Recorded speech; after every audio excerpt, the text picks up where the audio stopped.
Ngayon, ipapakita ko sa inyo kung paano gumawa ng isang simpleng landscape. Unang-una ay nilinisan ko ang area kung saan ako gagawa ng landscape at inilagay ko ang 4 na halaman na gagamitin ko para sa landscape na aking gagawin.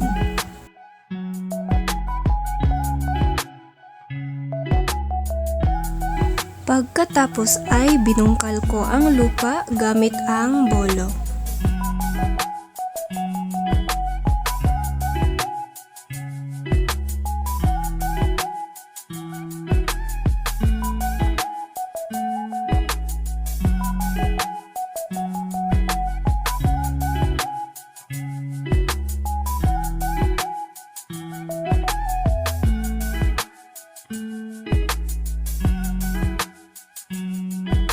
Pagkatapos kong bungkalin ang lupa, eto na ang itsura nito ngayon.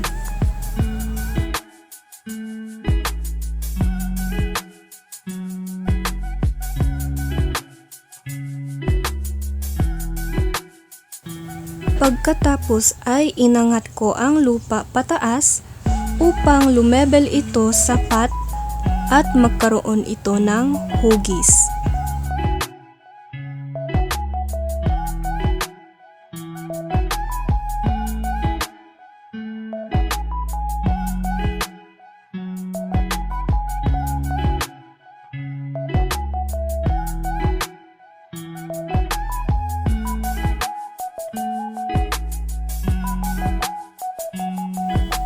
At eto na ang itsura pagkatapos kong angatin ang lupa at nagkaroon na ito ng hugis.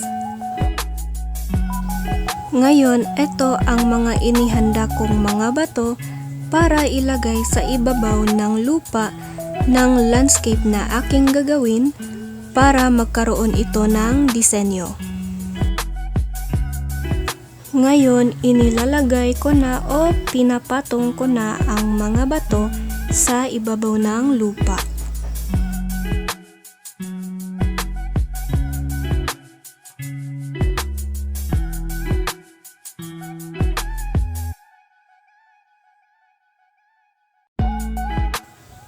Pagkatapos kong ilagay ang mga bato, eto na ngayon ang itsura ng landscape.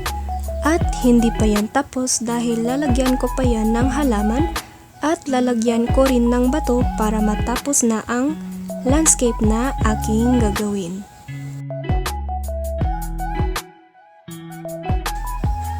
At eto na nga ang resulta ng simpleng landscape na aking ginawa sa aming tahanan dito sa Vista Villa. Sana may natutunan kayo o may ideya na kayo kung paano gumawa ng isang simpleng landscape sa inyong mga tahanan. Maaari rin kayong mag-search sa YouTube para mas maganda ang magagawa nyong landscape kung nais nyong gumawa ng malawak at maganda na landscape sa inyong mga tahanan. Yan lamang at salamat sa panonood.